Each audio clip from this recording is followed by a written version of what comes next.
అందరికీ ప్రభు నామంలో హృదయపూర్వకమైన వందనాలు. ఈరోజు దేవుని వాక్యాన్ని ఆలకించండి. యోహాను సువార్త 15వ అధ్యాయము 7వ వచనం. ఆ వాక్యంలోని మాటలు మనం ధ్యానం చేసుకుందాం. నేను చదువుతాను, వినండి. నా యందు మీరును మీ యందు నా మాటలను నిలిచిండిన ఎడల మీకేది ఇష్టమో అడుగుడి, అది మీకు అనుగ్రహింపబడును. ఈ వాక్యము ఏం చెప్తుందంటే, నా యందు మీరును మీ యందు నా మాటలు నిలిచి ఉండిన ఎడల మీకేది ఇష్టమో అడుగుడి, అది మీకు అనుగ్రహింపమంటున్నాడు. ఎవరైతే దేవుని యందు నిలిచి ఉంటారో, దేవుని యందు నిలిచి ఉండటం అంటే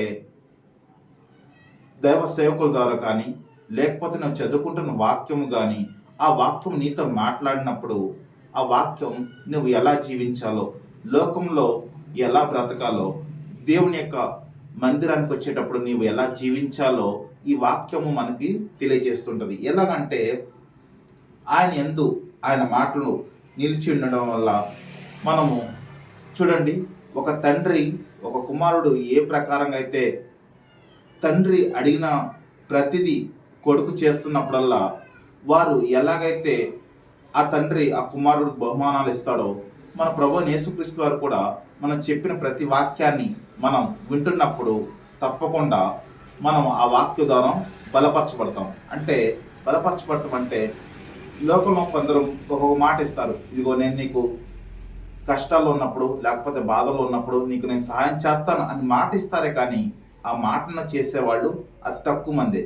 కానీ మన ప్రభువైన యేసుక్రీస్తు వారు చెప్పే మాట ఏంటంటే, ఎవరైతే నా యందు నిలిచి ఉంటారో మీకేది ఇష్టమో అది అడగండి, అది మీకు అనుగ్రహింపబడును. ఏదైతే మనం అడుగుతామో దేవుడు తప్పకుండా దాన్ని మనకి అనుగ్రహిస్తాడు. ఎప్పుడు అనుగ్రహిస్తాడంటే, మనం ఆయన మాట వినాలి. ఆయన మాట వినకుండా మనం ఏది చేయలేం. ప్రియదేవుని బిడ్డారా, మీరు దేవుని వాక్యాన్ని శ్రద్ధగా వినండి. మనుషుల మాటలు వినినప్పుడు కూడా ఒక్కోసారి ఆ మాటలు ఎలా ఉంటాయంటే మోసకరంగాను, లేకపోతే హానికరంగాను, లేకపోతే బాధకరంగా ఉంటాయి. కానీ ప్రభు వాక్యం ఏమి సెలవిస్తుందో తెలుసా? ఆయన నేను ఉన్నవాడును అనువాడునై ఉన్నాను అన్నాడు. ఆయన మాట ఇస్తే తప్పే దేవుడు కాదు. ఆయన సజీవుడు, ఈ లోకానికి రక్షణ తెచ్చిన దేవుడు. కనుక మీరు ఆయన యందు నిలిచి ఉండండి. ఆయన మాటలను మీరు ఏం చేయాలంట? గైకొనండి. మీకు ఏది ఇష్టమో అది అడగండి, దేవుడు తప్పకుండా మీకు మీరు అడిగిన వాటిని తప్పకుండా దయచేసే దేవుడు. కనుక మీరు ఎన్నడూ మనుషుల వైపు ఆశ్రయం పొందకుండా దేవుని వైపు ఆశ్రయాన్ని పొందండి. మీకు ఏదైతే అవసరమో దాన్ని ప్రభు సన్నిధిలో ప్రార్థన చేసుకోండి.